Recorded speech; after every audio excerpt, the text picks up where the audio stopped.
Assalamualaikum warahmatullahi wabarakatuh. Innal hamdalillah nasta'inuhu wa nastaghfiruh wa na'udzu billahi min shururi anfusina wa min sayyiati a'malina. May yahdihillahu fala mudilla lahu wa may yudlil fala hadiya lahu. Asyhadu an la ilaha illallah wahdahu la syarika lahu wa asyhadu anna Muhammadan abduhu wa rasuluh. Allahumma shalli wa sallim wa barik ala hadzal nabiyyil karim sayyidina wa maulana Muhammadin wa ala alihi wa ashabihi wa tabi'ina ila yaumil qiyamah. Para jamaah Masjid Al-Munawwar yang dimuliakan Allah Subhanahu wa taala, kita melanjutkan hadis yang ketiga ya. Kita lihat semua hadis ketiga. Halaman 8. Al-hadis as-salis.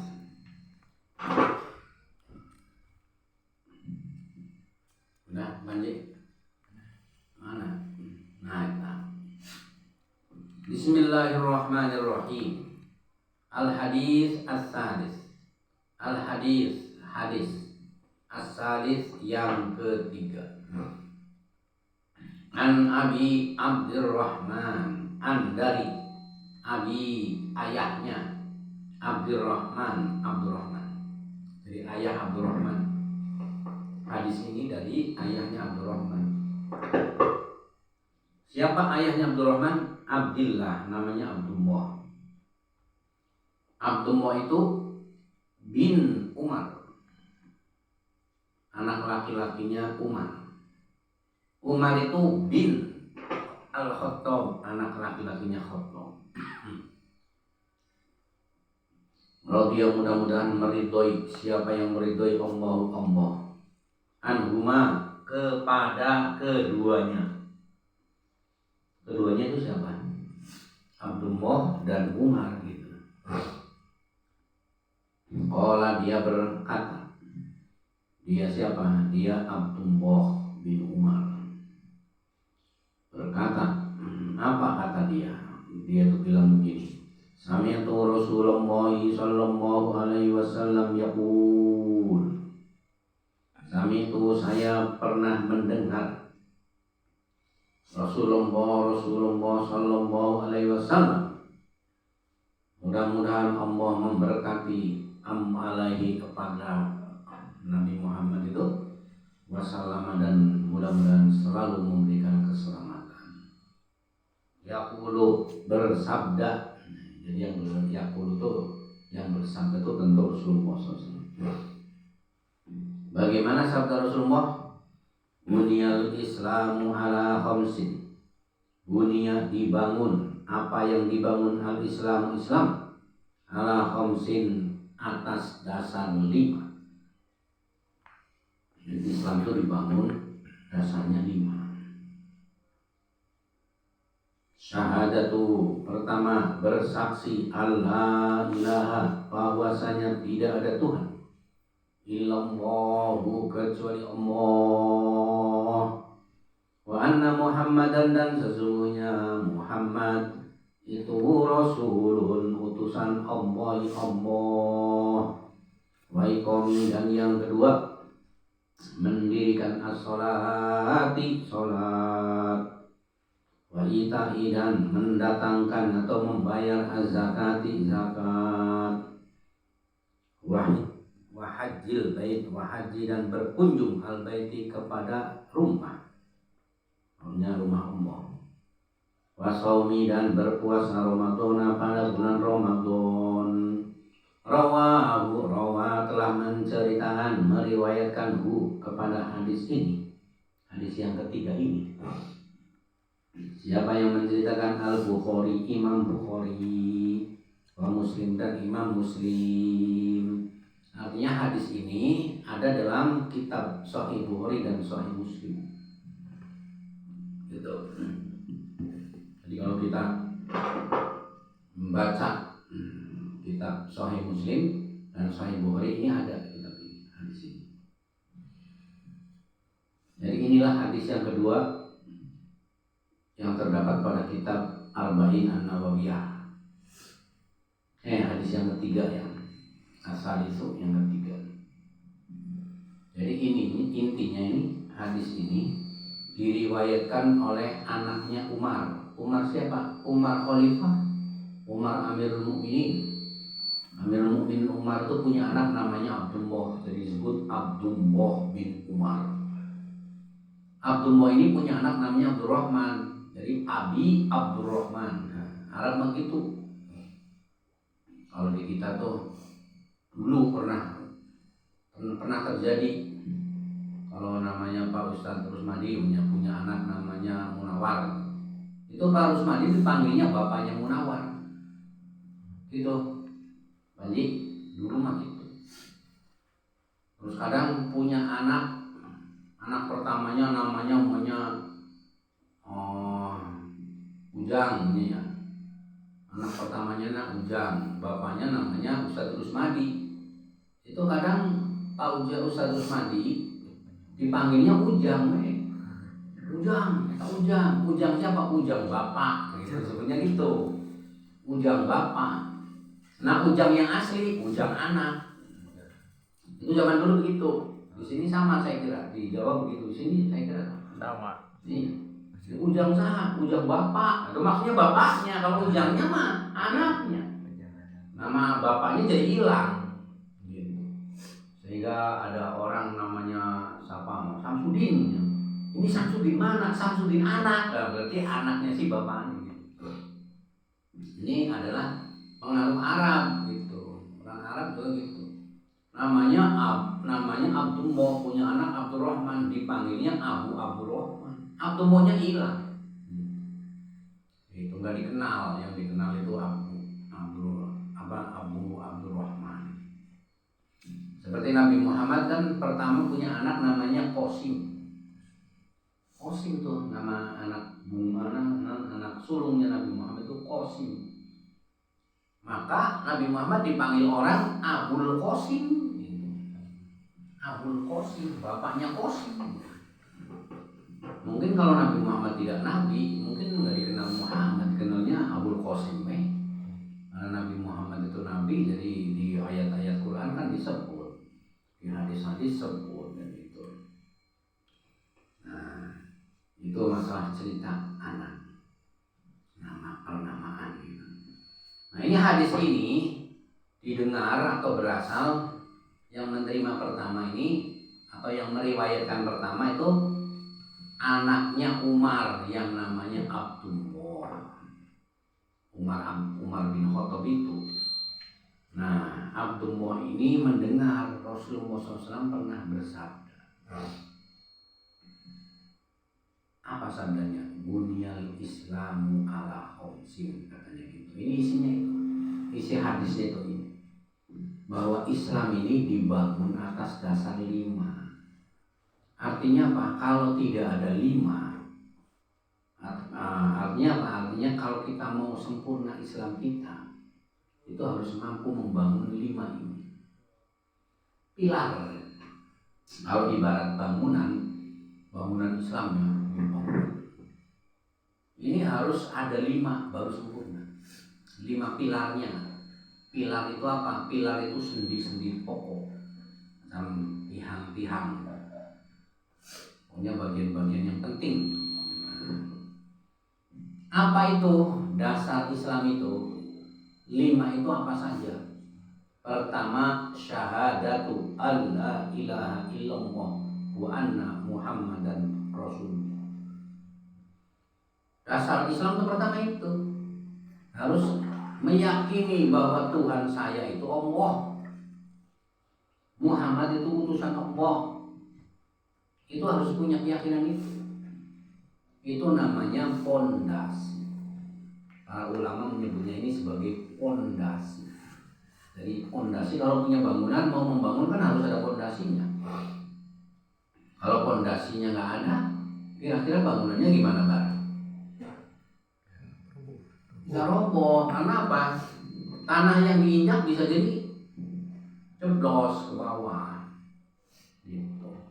Tapi kalau pondasinya kuat, kasih batu, kasih semen, kasih adukan, apalagi dikasih cakar ayam, sehingga ketika bumi terjadi goncang pun masih kokoh gitu. Itu pondasi.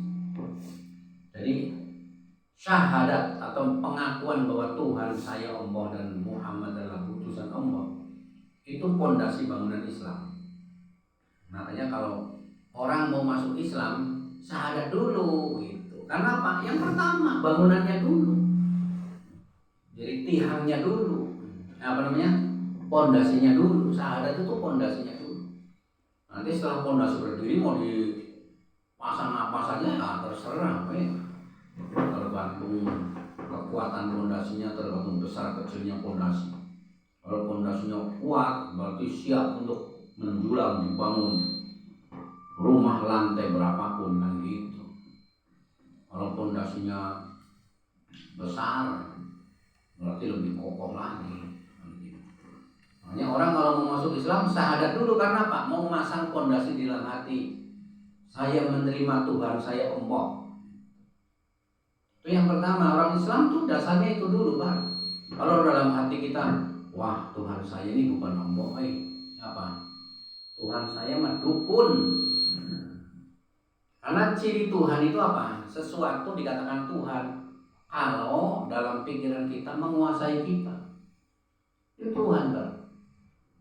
Jadi kalau Akbar atau boy, manji dalam hatinya, saya mah kalau tak aya eta mah lebih baik mati weh. Itu si eta itu jadi Tuhan kamu.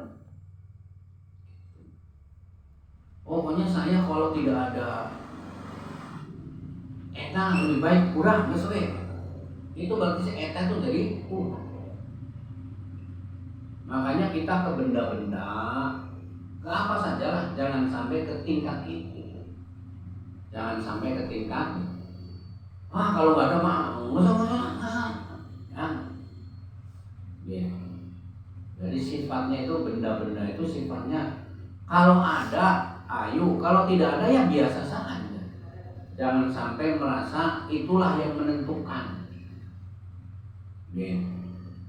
Seperti mau makan, baru perut lapar. Begitu lihat, wah tak ayo bala-bala, akhirnya embunglah nggak jadi makan. Lebih baik nggak makan, nggak ada bala-bala. Itu bahaya itu. Namanya menuhankan bala-bala. Itu baik ini, Jik, kamu pernah nggak begitu? Jangan menuhankan bala-bala. Kita lapar, adanya apa? Yang penting halal. Ya ini alhamdulillah rezeki dari Allah. Kalau sampai saya mah kemana-mana nggak mau kalau tidak ada setan. Nah itu khawatir itu, takut kita menuhankan setan. Harusnya yang menjadi alasan kenapa kamu tidak ini, kenapa kamu tidak ini, itu harusnya itu Allah. Kenapa kamu nggak melakukan itu? Ya itu mah dilarang oleh Allah tuh. Itu caranya. Kenapa kamu nggak melakukan itu? Padahal teman-teman kamu kan melakukan itu. Ya itu kan nggak boleh sama Allah. Nah itulah. Itu namanya menuhankan Allah dengan benar. Jangan kenapa kamu melakukan itu? Nah ada teman-teman juga gitu, saya juga suka itu. Loh, tapi itu kan dilarang oleh Allah. Apa aja weh. Nah itu sudah menuhankan selain Allah, tahu nggak, Pak Panji? Kamu kan tahu ini kan dilarang nih. Kok kamu mau melakukan ini? Nah, kumaha tuh babaturan. Nah, itu berarti menuhankan babaturan. Ini maksud syahadat itu nih. Jadi yang jadi pedoman kemana-mana itu bagaimana aturan Allah. Allah melarang tidak. Karena sandaran saya itu Allah.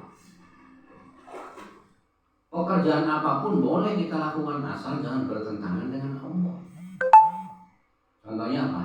Yang suka kita lakukan itu pergi ke dukun dalam rangka mendapatkan keris. Pergi ke dukun. Nanti si dukunnya kan nyuruh begini. Kamu pengen sama si nyai eta Jadi boyong pisan atuh bah gampang. Nah bah sarana maneh ka dieu nya nyandak hayam bodas nya. Terus di jarum sareng boneka ka dieu. Mun teu mawa kitu teu bisa. Wah, anjing milarian tah hayam bodas. Sareng endokna meureunnya. Terus boneka sareng jarum. Wah, pokoknya mah kalau tidak memakai eta bisa. Jadi hanya mau nggak mau kudu eta.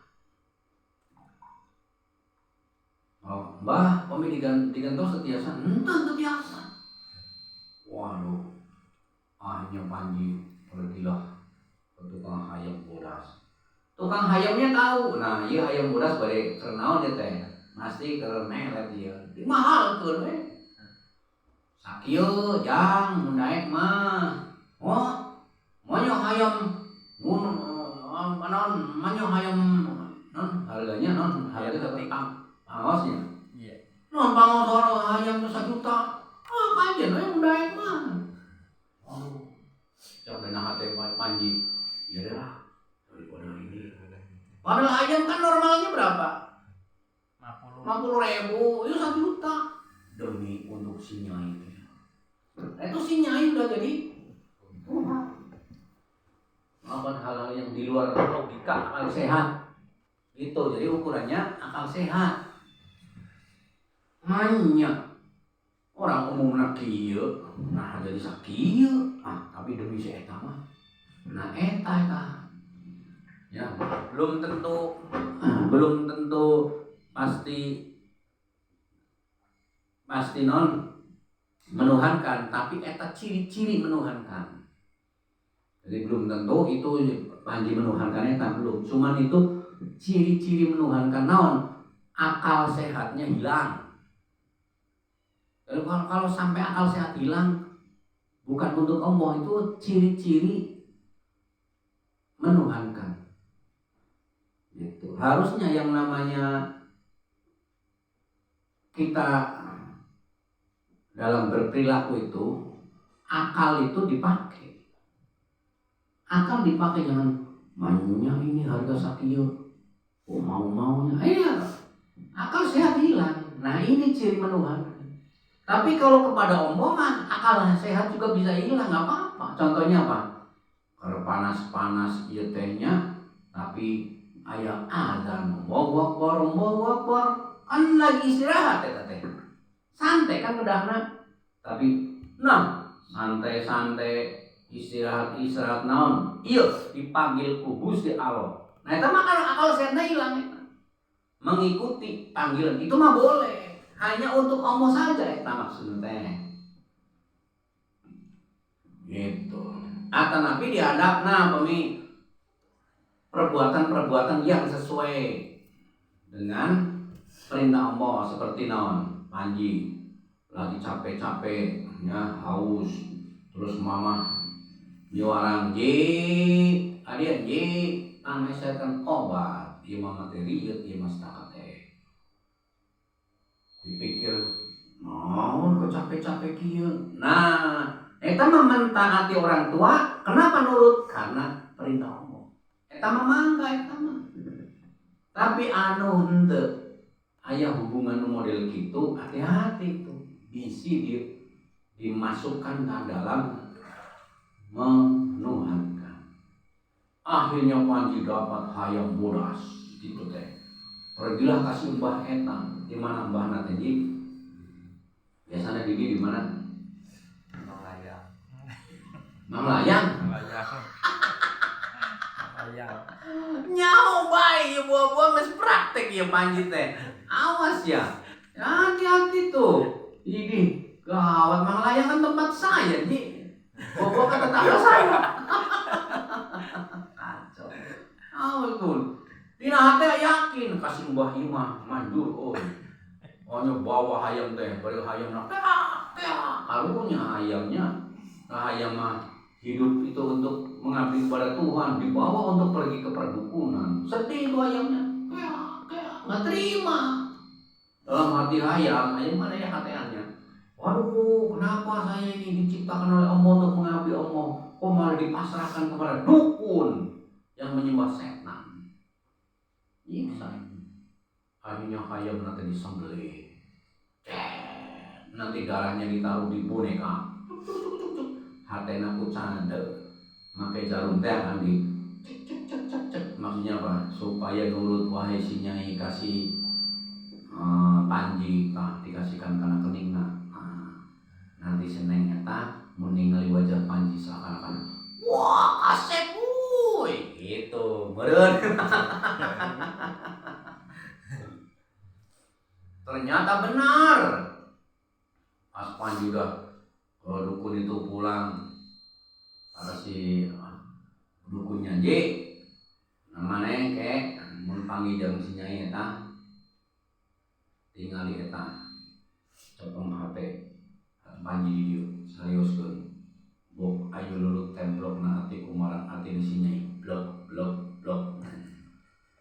hentakeun kaki maneh ka bumi 3 kali tingali nurut we gitu. Padahal naon hubunganana gitu. Eta teh adalah simbol-simbol setan gitu. Jadi upami aya suara itu setan nurut ya. Langsung begitu melihat si nyai eta langsung mandi. Oh, ayo lu templok nanti kumaran nanti di sini. Si nyai lihat, langsung jadi panji langsung, oh bener ay, si nyai aya nama lindek kayak saya. Biasa mah lingas euy gitu. Akhirnya berhasil lah panji ceritanya. Itu bantuan setan. Hati-hati Ji. Nanti panji cerita lagi ke babaturan panji. Wah, orang boga problem percintaan, saya mah punya kunci. Mang layang. Aduh, cowok iya mah. Ini namanya sahadatnya nggak kuat. Orang kayak gitu, pas waktunya sholat pasti hari-hari. Pas lagi di dukun itu, di rumah dukun itu bilang mau apa, ada sholat, mau kewe lah. Pas menuju bobogan sareng sinya, ada pas kewe lah. Pasti gitu. Tapi kalau itu semuanya dibuang, terus bagaimana Pak kalau saya jatuh cinta Pak? Kalau kamu jatuh cinta, pakai akal sehat. Gimana? Ini saya mau bersaing mendapatkan si nyai. Apa yang saya bisa berikan untuk dia? Tunjukkan bahwa saya ini, kalau dia teman sekolahnya, tunjukkan bahwa saya ini mahasiswa berprestasi. Nah, itu caranya. Itu namanya akal sehat. Jadi jadikan dia sebagai motivasi untuk belajar. Gitu apalagi kalau sekelas kan, pokoknya kelas ini saya harus ranking 1, maka saya mati-matian. Itu jadi dalam rangka menunjukkan niatnya jangan untuk si nyai itu, karena ini perintah Allah. Cuman kebetulan gitu, kebetulan ini saya lagi suka sama dia, saya mau pakai agar saya berkualitas. Itu baru. Terus kalau umumnya udah melakukan itu, ternyata si nyai tebogo-bogo wae enggak we. Ulah maksakeun ka dukun sagala, paman layang sagala, harus pahami bahwa si nyai naon lah paling ge awin jam saha. Nah, mending kita fokus we belajar. Itu memang berat, susah memang itu. Orang kalau jatuh cinta kan susah, dikasih nasihat juga nggak bisa masuk. Tapi paling tidak ini sebelum Panji terjadi ngalamin itu, saya ingat. Ya, saya ingat berdoa kepada Allah, ya Allah, kenapa hati saya ingat wahai kasih nyai ya Allah. Tolong ya Allah, bersihkanlah hati saya. Saya ingin hanya Engkau. Gitu. Hanya taat kepadamu. Jangan sampai saya kalau ingat si nyai hati bergedar. Tapi kalau ada adzan mau akbar, hare-hare we tanya budak-budak di hati. Nah, itu salah. Itu maksudnya. Muhammad Rasulullah, Nabi Muhammad ini adalah utusan Allah. Ini yang harus kita kejar itu, Nabi Muhammad itu siapa sih? Kenapa sampai seorang manusia namanya disebut-sebut wae? Sampai masuk Quran segala. Siapa sih Nabi Muhammad? Itu Ji, kalau mau jadi orang Islam yang masagi mah kenali Allah, kenali Nabi Muhammad. Gitu. Oh, ternyata Nabi Muhammad ini manusia pilihan yang harus kita contoh kehidupannya.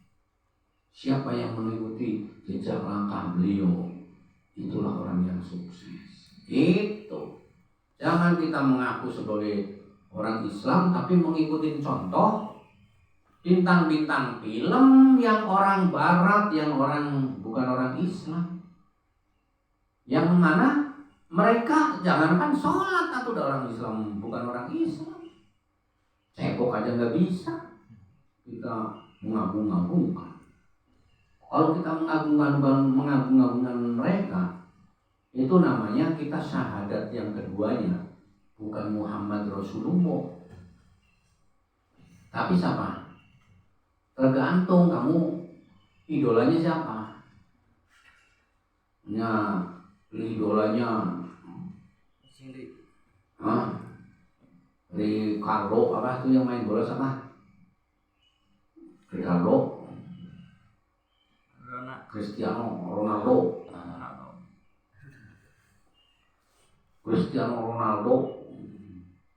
Saking bakating mengidolakan dia, segala hal yang berkaitan dengan Cristiano Ronaldo itu diikuti. Pakaiannya, kaosnya, tampilan rambutnya, antingnya, gaya ngomongnya. Kenapa sih kamu kayak gitu? Iya, saya mengidolakan dia kan idola gua. Itu harusnya idola itu untuk Nabi Muhammad. Itu Ji, paham gak Ji? Bukan untuk Ronaldo. Cristiano Ronaldo mah beureun diolna ge bisa cebok atau udah cebok mah kan aya agama Islam nyebok aturan aya. Kita mah cebokna buah bobo kertas semua tisu sholat di henteu. Naon? Mau gitu nanti di akhirat bareng sama Cristiano Ronaldo? Itu pikirannya. Kecuali kalau Cristiano masuk Islam, nah itu boleh itu mah. Jadi ngikutin yang sesama akhlak, sesama agama. Kita bukan nggak boleh mencontoh. Kebaikannya boleh, cuman jangan diidolakan. Gitu. Kita kan harus mengakui bahwa orang-orang non-muslim juga banyak karyanya. Tapi jangan diidolakan. Contohnya apa? Non-muslim karyanya. Ya ini yang kita lakukan, ini yang kita menikmati. Apa? Listrik itu yang punya siapa? Siapa yang menemukan listrik? Emang orang Islam? Bukan. Ini coba saya lagi syuting kamera HP. Siapa tuh bikinan siapa? Samsung meren. Gitu. Korea apa? Emang muslim? Bukan. Jadi bukan maksud di sini tuh kita ini kalau ke orang lain itu hanya melihat dia pintar apa sih, namanya substansinya, jangan gaya hidupnya dan jangan kecintaannya, substansinya. Oh dia bisa sepak bola, nah berarti apa? Bagaimana kita bisa menguasai sepak bola? Bukan gaya hidup dia, gaya hidup dia kan bebas, orang kafir dia kan bebas atau mau naon oke, nggak boleh gitu. Esensinya seperti ini, teknologi ini yang menguasai orang-orang non muslim ini, ya kita belajar serius untuk menguasai teknologi, gitu maksudnya teh. Jangan mengidolakan, gitu maksudnya. Kalau kita sampai mengidolakan seseorang, maka Muhammad Rasulullah-nya diganti menjadi apa? Katakan Ronaldo ya, Cristiano Ronaldo Rasulullah, jadinya begitu. Paham gak? Jadi kalau kamu mengidolakan seseorang, itu orang itu yang panji idolakan itu seperti menjadi nabinya kamu. Itu. Oleh karena itu kalau kita mau menjadikan Nabi Muhammad sebagai idola kita, ya paling tidak sholawat dimanapun kamu berada. Sambil nunggu daripada nganggur, daripada ngomongin batur, mending Allahumma sholli ala sayyidina Muhammad wa alihi wa sahbihi. Allahumma sholli, itu paling tidak gitu. Akan lebih bagus mengetahui sejarah Nabi kayak apa. Kemudian kita bisa mengambil pelajaran dari sejarah itu. Itulah pondasi, itu namanya pondasi kita orang Islam itu. Makanya kalau ada orang Islam kok mengidolakan orang lain, nah berarti pondasinya rapuh. Harusnya orang Islam itu mengidolakan Nabi Muhammad SAW. Itu rukun atau apa? Bagian pertama dari bangunan Islam yang harus kita buat. Yang kedua sholat. Nah, kalau tadi syahadat mah dipandang dianggap sebagai pondasi, kalau sholat dianggap sebagai tiang-tiangnya. Itu sholat. Kalau kita mau bangun bangunan, nggak ada pondasi, rusak. Kalau nggak ada tiang, nggak bisa berdiri dia tuh. Itu maksud bangunan Islam tuh. Bangunan Islam nih ada pondasinya, syahadat. Tiang-tiangnya mana? Itu sholatnya. Gitu. Terus kalau zakat, haji, puasa, kalau zakat dan puasa itu, zakat dan puasa itu ibarat atap. Katakan zakat sebagai atap, atau puasa sebagai atapnya tuh. Sama ini jendela pintu-pintunya itu puasa. Makanya puasa dikatakan tameng. Tameng itu kan bisa melindungi diri dalam perang. Maka puasa itu seperti tameng. Tamengnya rumah apa? Nih, tamengnya rumah itu atap sama ini tembok-temboknya. Pintu-pintunya itu tameng. Dari mana? Atap tuh tameng dari hujan, dari panas. Jadi nggak kehujanan, nggak kepanasan. Terus kalau pintu-pintu, tembok segala macam tameng dari mana? Tameng dari angin.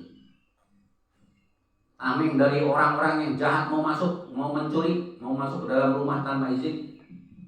Itu puasa. Kalau zakat apa? Zakat itu ibaratnya perhiasan-perhiasan. Zakat itu nih. Jadi aksesoris. Kan rumah kan perlu dicat. Rumah perlu dikasih apa supaya indah, perlu dikasih lukisan, perlu dikasih. Itu zakat. Kalau haji itu kesempurnaan sehingga rumah itu menjadi mewah. Itu baru nanti bangunan Islam kokoh. Gitu. Nah kalau kita kan mungkin bisanya hanya sholat, syahadat, dan puasa, ya kan? Panji kan nggak mungkin haji saat ini, memang bisa gitu, nggak punya. Kemudian nggak mungkin zakat kan nggak mungkin. Jadi ibaratnya kalau orang yang hanya bisanya syahadat, sholat, dan puasa itu punya rumah sudah lumayan kokoh. Karena apa? Pondasinya kokoh, tiang-tiangnya kokoh, atap dan tembok-temboknya kokoh. Udah, itu udah rumah, itu udah Islam namanya. Kalau mau mewah mah zakat, perhiasan-perhiasannya. Rame-rame apa? Aksesorisnya, kursi-kursinya. Itu haji, itu kelengkapannya, perabot-perabot rumah tangganya. Itulah kalau lima-limanya dilakukan itu sempurna. Kita minimalnya 3 lah.